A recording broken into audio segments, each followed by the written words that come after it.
This review is on the movie The Wave. I'm the angry guy. I'm going to tell you like it is. First of all, I enjoy watching Justin Long. To me, he always tries his best in his films. There's no but coming.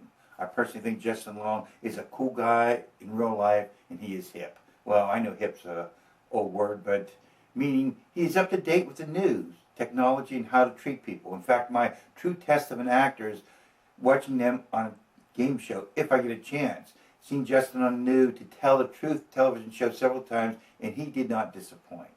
Second of all, I am old school. During my high school days, there are different groups. I guess you call them cliques now. There were Deeks. They were smarty pants athletes.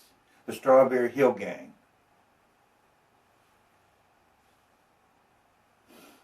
There were dope heads. And last but not least, there were hippies. And believe it or not, most of the hippies were intelligent and had a better understanding of life than I did at that time. What I'm trying to say is after this review, Justin Long still is a cool dude in my book. Directing the film was Gal Cladben.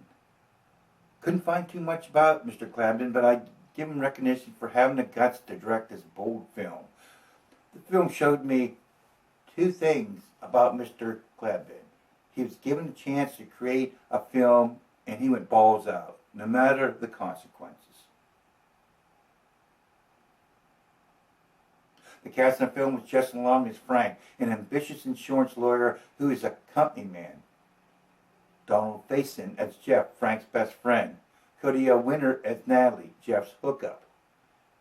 Sheila Van as Teresa as Frank's new friend. Tommy Flanagan as Illust as the psychedelic dealer. You remember him he was a scar guy in Braveheart. And Ronnie Jean Blemmons as Richie, as a drug dealer.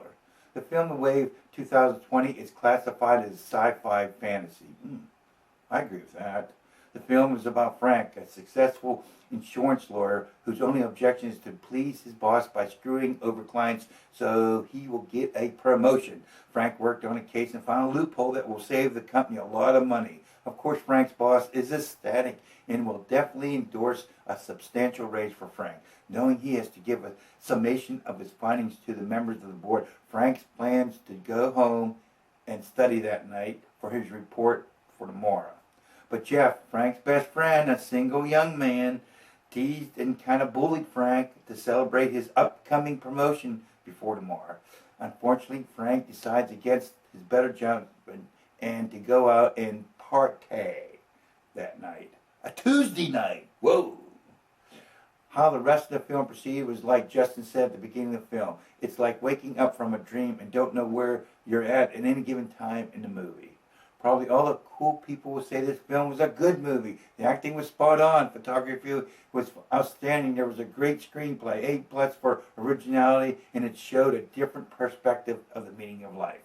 Well, for me, the acting was B+. Some scenic views were far out, man.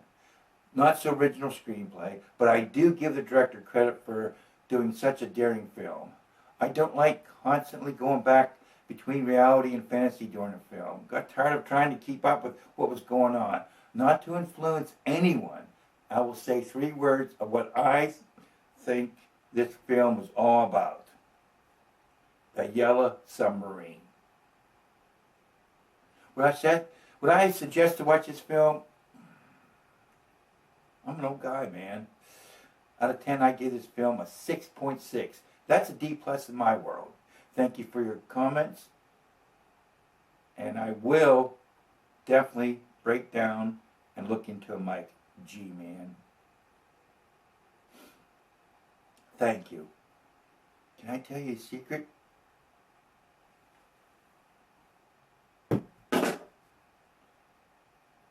And the sign said, long hair, freaky people need not apply. So I tucked my hair up under my hat and went in to ask them why. He said, you look like a fine, upstanding young man. I think you'll do.